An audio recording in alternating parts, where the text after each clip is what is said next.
નમસ્કાર, હું છું હિના અને આપ જોઈ રહ્યા છો ઇન્ડિયા ન્યૂઝ ગુજરાત। સમાચારની વિગતવાર વાત કરીએ। સમાચાર જોઈએ વલસાડથી તો વલસાડથી એક મહત્વના સમાચાર કે ઉમરગામ તાલુકામાં સ્થાનિક સ્વરાજ્યની ચૂંટણીને લઈને વધતા રાજકીય તણાવ વચ્ચે એક આઘાતજનક ઘટના સામે આવી છે। ગઈકાલે મોડી સાંજે ઉમરગામ મામલતદારે ટ્રેન નીચે પડી આત્મહત્યા કરી હોવાનું પ્રાથમિક માહિતીમાં સામે આવ્યું છે। મળતી વિગતો મુજબ સરીગામ તાલુકા પંચાયત બેઠક પરથી અપક્ષ ઉમેદવારી નોંધાવનાર ઉમેદવાર સામે ભાજપ દ્વારા ઓબ્જેક્શન ઉઠાવવામાં આવ્યું હતું। આ મુદ્દે મામલતદાર કચેરી ખાતે બંને પક્ષોના વકીલો અને કાર્યકરો વચ્ચે ભારે હંગામો અને તણાવનું વાતાવરણ સર્જાયું હતું। મામલતદારને રાત્રે 12 વાગ્યા પહેલા ઉમેદવારી માન્ય રાખવી કે રદ કરવી તે અંગેનો નિર્ણય જાહેર કરવાનો હતો। આ દરમિયાન વિવિધ રાજકીય પક્ષો અને પ્રભાવશાળી વર્ગોના દબાણ વચ્ચે તેઓ ભારે માનસિક તણાવમાં આવી ગયા હોવાની ચર્ચા છે।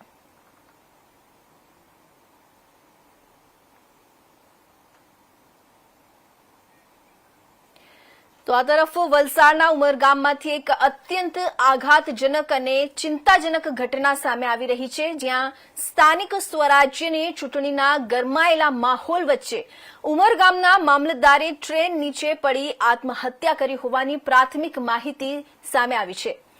માહિતી મુજબ સરીગામ તાલુકા પંચાયત બેઠકને લઈને ઉમેદવારી મુદ્દે ભારે રાજકીય વિવાદ ઉભો થયો હતો। મામલતદાર કચેરીમાં બંને પક્ષો વચ્ચે ભારે હંગામો અને દબાણનું વાતાવરણ સર્જાયું હતું અને આ જ દબાણ વચ્ચે મામલતદારને મધરાત પહેલા મહત્વનો એક નિર્ણય લેવાનો હતો, જેથી માનસિક તણાવ વધ્યો હોવાની ચર્ચાઓ ચાલી રહી છે।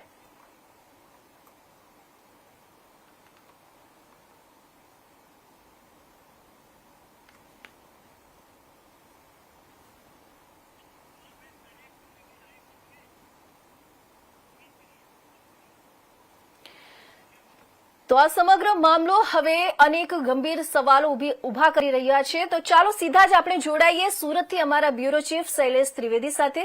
જી સર, સૌથી પહેલા તો તમે સ્પષ્ટ કરશો કે આખી ઘટના ક્યારે અને કઈ પરિસ્થિતિમાં બની અને મામલતદાર છેલ્લે કયા નિર્ણયના દબાણમાં હતા, શું છે સમગ્ર માહિતી? જી, ઉમરગામ તાલુકાના સરીગામ તાલુકા પંચાયત વાળી એક બેઠક જે છે એ બેઠક ઉપર ગઈકાલે ભાજપ અને અપક્ષ ઉમેદવાર વચ્ચે ફોર્મની મંજૂરી માટે એક લાંબુ ધમાસાણ ચાલ્યું હતું। બંને તરફથી વકીલોએ અને તેમના જે ટેકેદારો હોય તેમના તરફથી અનેક રજૂઆતો આ મામલતદાર ડીસી બ્રાહ્મણ કચ્છ ઉપર કરી હતી। સતત રજૂઆતો થઈ હતી, બંને તરફથી ભારે દબાણ પણ હતું ફોર્મ મંજૂર કરવાને લઈને, અને આ સમગ્ર મામલાને લઈને જે મામલતદાર ડીસી બ્રાહ્મણ કચ્છ છે એ ખૂબ જ તણાવભરી પરિસ્થિતિમાં માનસિક હતાશામાં આવી ગયા હતા અને મોડી રાત્રે 12 વાગ્યા પહેલા, એટલે કે તારીખ બદલાય એ પહેલા તેમણે તેમનો ચુકાદો આ ફોર્મ મંજૂર રાખવું કે રદ કરવું એ આપવાનો હતો, પરંતુ એ પૂર્વે તેમણે ઉમરગામ નજીક રેલવે ટ્રેક ઉપર એક ટ્રેન નીચે પડતું મૂકી આત્મહત્યા કરી લીધી હતી। સાથે સાથે આ સમગ્ર મામલામાં જે તેમણે આત્મહત્યા કરી તે પૂર્વે પોતાના કુટુંબમાં ફોન કરી, ફેમિલીને ફોન કરીને અલવિદા કહ્યું હોવાની વિગતો સામે આવી છે। અલબત્ત આ તમામ વિગતો અત્યારે જે સામે આવી છે એમાં સત્તાવાર રીતે પોલીસ સૂત્રોએ હજી સુધી કોઈ જ બયાન આપ્યું નથી, પરંતુ પોલીસ સૂત્રો જે બયાન આપશે, જે વાત હશે તેમાં તેમની પોલીસની તપાસમાં સામે આવશે। પરંતુ ગઈકાલને સમગ્ર દિવસ દરમિયાન તણાવભરી પરિસ્થિતિ બાદ મોડી રાત્રે મામલતદાર ડીસી બ્રાહ્મણ કચ્છ જે ઉમરગામના મામલતદાર છે તેમણે આત્મહત્યા કરી લીધી છે। આત્મહત્યાનું ચોક્કસ કારણ હજુ સુધી સામે આવ્યું નથી અને પોલીસે પણ આ સમગ્ર મામલાને એ અંગે કોઈ સત્તાવાર નિવેદન આત્મહત્યાને લઈને કોઈ નિવેદન આપ્યું નથી। હાલ જે મામલતદાર છે તેમના પરિવારજનો દ્વારા અંતિમ વિધિ પણ કરી દેવામાં આવી હોવાની વિગતો સામે આવી છે। બીજી તરફ સ્થાનિક સ્વરાજ્યની ચૂંટણી ગુજરાતમાં ચાલી રહી છે, એવા સમયે આ ઘટના એ ખૂબ જ ચકચાર મચાવી છે અને ખૂબ જ ચિંતાજનક કહી શકાય તેવો ઘટનાક્રમ આજે ઉમરગામમાં જોવા મળ્યો છે। જી ના।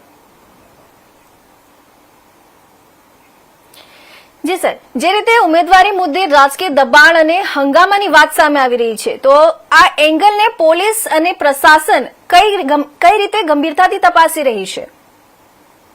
હા, ચોક્કસપણે અત્યારે પ્રાથમિક રીતે એ ચર્ચાઓએ ખૂબ જોર પકડ્યું છે કે ગઈકાલનો જે ઘટનાક્રમ હતો, એક ઉમેદવારનું ઉમેદવારી પત્ર ને લઈને એમાં ટેકનિકલ મુદ્દા હતા, અન્ય મુદ્દા હતા કે શું હતું એ હવે પોલીસ તપાસમાં ચોક્કસપણે બહાર આવશે. પરંતુ એ સમગ્ર દિવસ દરમિયાનનો ખૂબ જ તણાવભર્યો ઘટનાક્રમ હોવાની વિગતો આપણને ઉમરગામથી પણ મળી રહી છે. પરંતુ સત્તાવાર રીતે પોલીસે હજી કોઈ જ આ સમગ્ર મામલે કોઈ પ્રકાશ પાડ્યો નથી. એને લઈને આ જે ચર્ચાઓ છે એ ચર્ચાઓને ખૂબ વેગ મળી રહ્યો છે. ચોક્કસ પોલીસ તપાસમાં શું વિગતો બહાર આવે છે એ જોવાનું રહેશે. પરંતુ પોલીસ તપાસમાં જે વિગતો જાહેર થાય તે પૂર્વે અત્યારે લોકોમાં, ખાસ કરીને રાજકીય પક્ષોમાં અને રાજકીય પક્ષોના કાર્યક્રમોમાં આ ઘટનાએ ખૂબ જ ભારે ચકચાર મચાવી દીધી છે.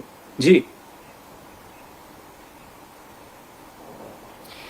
સર, અંતમાં હું તમને પૂછવા માંગીશ કે હાલની સ્થિતિમાં કોઈ સુસાઇડ નોટ કે અન્ય પુરાવા મળ્યા છે અને પ્રશાસન દ્વારા આ ઘટનાને લઈને અધિકૃત સ્ટેન્ડ લેવામાં આવ્યો છે કે નહીં?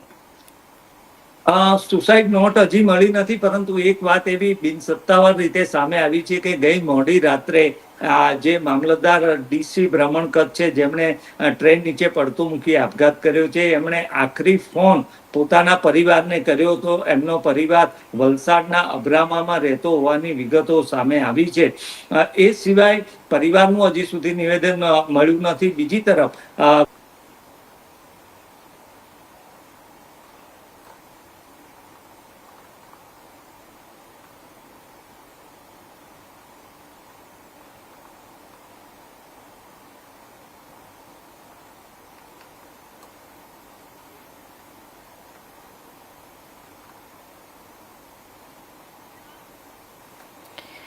જી સર, ખૂબ ખૂબ ધન્યવાદ આપ તમામ માહિતી સમગ્ર ઘટના અંગે આપવા બદલ. હવે સમાચારમાં આગળ વધીએ અને વાત કરીએ અમરેલીની. અમરેલી જિલ્લાના